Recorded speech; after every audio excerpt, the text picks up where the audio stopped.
नमस्कार साथियों, इस विशेष प्रेस वार्ता में आप सभी का स्वागत है। एक अत्यंत महत्वपूर्ण मुद्दे पर अभी राहुल जी आपको संबोधित करेंगे। Rahul ji. Are they going to put this stuff up here? Srivatsa? Are you putting this up here?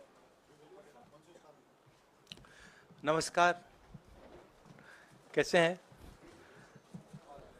आप थोड़े शेल शॉक्ड लग रहे हो। ये कांग्रेस पार्टी ने क्या कर दिया, कैसे कर दिया? हाँ, अच्छा इसी के कारण है ये। अच्छा, ज्यादा लोग आ गए। ओके। नहीं देखिए, आज हम बड़ी इंपॉर्टेंट चीज के बारे में आपको कहना चाहते हैं। पहली बार हमने नोट किया कि चुनाव के समय प्रधानमंत्री ने, होम मिनिस्टर ने और फाइनेंस मिनिस्टर ने स्टॉक मार्केट पर टिप्पणी दी। प्रधानमंत्री ने 2-3 बार, 4 बार देश को कहा कि स्टॉक मार्केट तेजी से आगे बढ़ने जा रही है।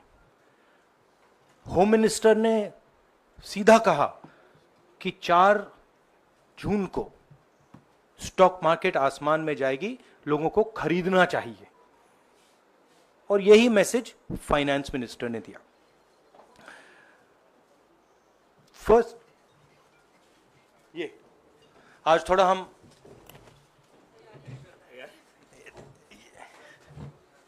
तो ये क्रोनोलॉजी है। अमित शाह कहते हैं बाय शेयर्स बिफोर 4 जून। 19 में नरेंद्र मोदी जी कहते हैं stock market will break records on June 4। फिर 28 मई को रिपीट करते हैं। 1 जून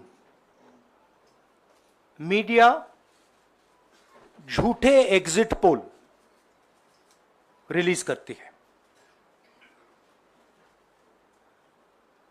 बीजेपी का ऑफिशियल जो इंटरनल सर्वे था वो उनको 220 सीट दे रहा था। तो ये इंफॉर्मेशन बीजेपी के लीडर्स के पास था। इंटेलिजेंस एजेंसीज ने 200 और 220 के बीच में सरकार को बताया था कि उनकी सीट्स आ रही हैं। 3 जून को स्टॉक मार्केट सारे रिकॉर्ड तोड़ देता है और 4 जून को खटाक से स्टॉक मार्केट अंडरग्राउंड चला जाता है। अगला स्लाइड दिखाइए जरा। ये देखिए, 31 मई massive stock activity, more than double what was there on 30th, more than double what was there on 29, 28। ये अनोमली देखिए। ये कौन लोग हैं? ये वो लोग हैं जो जानते हैं कि कोई ना कोई घपला हो रहा है। हजारों करोड़ रुपए यहां पे इन्वेस्ट हुए हैं, फॉरेन इन्वेस्टर्स ने इन्वेस्ट किए हैं। और उसके बाद 30 लाख करोड़ रुपए का लॉस होता है। किसका लॉस होता है? रिटेल इन्वेस्टर्स का लॉस होता है। तो ये जो आप देख रहे हैं, हिंदुस्तान की स्टॉक मार्केट की हिस्ट्री का सबसे बड़ा स्कैम है। और इसके बारे में हम कुछ सवाल पूछना चाहते हैं। पहला सवाल, why did PM and HM give specific investment advice to the 5 crore families investing in the stock market? Is it their job to give investment advice? Second, why both interviews were given to the same media house owned by the same business group, which is also under SEBI investigation for manipulating stock market? Third, what is the connection between the BJP, the fake exit pollsters and the dubious foreign investors? who invested one day before the exit polls were announced and made a huge profit at the cost of 5 crore families. We demand a JPC into this. We are absolutely convinced that this is a scam. Somebody has made thousands of crores of rupees at the cost of Indian retail investors, and the Prime Minister and the Home Minister have given an indication to buy. And this is a criminal act. So we demand today a joint parliamentary committee to investigate this. मैं हिंदी में बोल देता हूं, प्रधानमंत्री ने देश की जनता को इन्वेस्टमेंट एडवाइस क्यों दी, और 5 करोड़ परिवारों को जो इन्वेस्ट करते हैं उनको प्रधानमंत्री ने, होम मिनिस्टर ने स्टॉक खरीदने का आदेश क्यों दिया।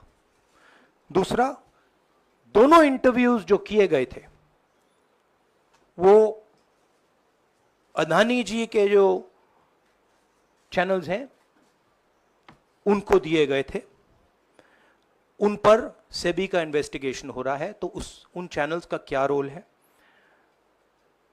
और बीजेपी के बीच में जो फेक एग्जिट पोलस्टर्स हैं और ये जो फॉरेन इन्वेस्टर्स हैं, इनके बीच में क्या कोई रिश्ता है, और अगर रिश्ता है तो क्या है। हम जेपीसी चाहते हैं, हम इन्वेस्टिगेशन चाहते हैं, और देश इसकी सच्चाई जानना चाहता है। धन्यवाद। शुक्रिया राहुल जी। साथियों, अभी अभी राहुल जी ने आपको स्पष्ट तरीके से क्रोनोलॉजी समझ लिया है। बार बार गृह मंत्री कहते थे अब क्रोनोलॉजी समझिए। आज राहुल जी ने देश को क्रोनोलॉजी समझाया है। इसके ऊपर अगर आपके सवाल हैं तो एक एक करके आप पूछेगा, एक एक करके पूछेगा। I haven't said the chronology in English, so I'll say the chronology in English. 13th May 2024, the Home Minister says, buy shares before 4th of June. This is a clear indication to retail investors and others to buy stock. 19th May, for the first time, and then repeatedly until the 28th May, the Prime Minister says that the stock market is going to break records on 4th June. Finally, on 1st June, completely fictitious exit polls are released. These investors are given a completely wrong impression. And on the 3rd of June, as we all know, the stock market breaks all records and then crashes on the 4th of June. Whoever has made money as the stock market rose and also as the stock market crashed. And we are interested in having a joint parliamentary committee, a JPC, to investigate the role of the Prime Minister, the role of the Home Minister, role of BJP members, and also those people who have done these fake exit polls. And finally, we want to understand who are the people, these foreign investors, who did these trades. So we want an investigation for that. शुक्रिया राहुल जी। हाँ संजय। राहुल जी, इससे पहले भी आपने Adani issue पे JPC पिछली लोकसभा में मांग की थी, तो क्या आप चाहेंगे कि ये इशू और हिंडनबर्ग इशू दोनों कंबाइन हो और दोनों की जांच हो? ये जो इशू है, this is a broader issue than just the Adani issue. It is connected to the Adani issue, but this is a much broader issue.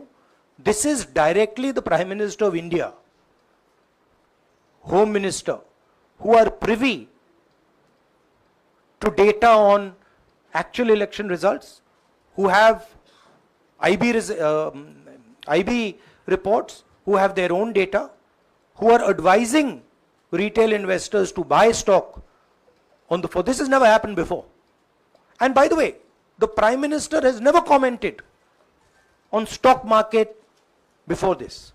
This is the first time the Prime Minister has commented, very interestingly, and multiple times, one after the other, saying that stock market is going to boom, stock market is going to boom, stock market is going to boom. And at the same time, he has information that the exit polls are wrong. He has information that he knows what is going to happen because he has IB data and he also has his own party data. हाँ जी रवि। राहुल जी, मेरा सवाल यही है कि जी news ने भी ये सारी चीज़ बताई है जनता को कि कई चैनलों ने मिलकर ये सब चीज़ किया है, जिस तरह से एग्जिट पोल करके लोगों को गुमराह किया है, जिस तरह से शेयर बाजार में सारा कुछ हुआ है। जी न्यूज़ ने भी इस मामले को उठाया है और बताया है, और आपके कहने का सीधा अर्थ है कि अडानी को इसका फायदा उठाने के लिए किया गया है? नहीं, मेरा कहने का ये अर्थ है कि उसमें अदानी इन्वॉल्व हो सकता है, मगर ये अदानी से बहुत बड़ी चीज है। इसमें बीजेपी के सबसे बड़े नेताओं ने कहा है, रिटेल इन्वेस्टर्स को मैसेज दिया है कि आपको स्टॉक खरीदना चाहिए। उनके पास इंफॉर्मेशन थी कि एग्जिट पोल्स गलत हैं, उनके पास इंफॉर्मेशन थी कि बीजेपी को फुल मेजॉरिटी नहीं मिलने वाली है, और वो जानते थे 3 जून को और 4 जून को क्या होने वाला है।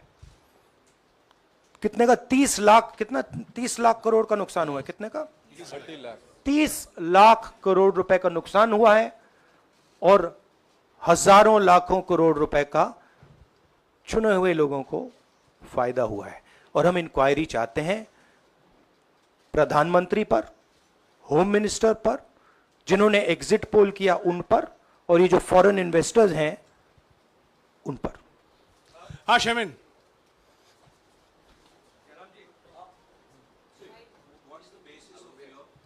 बहुत दूर है।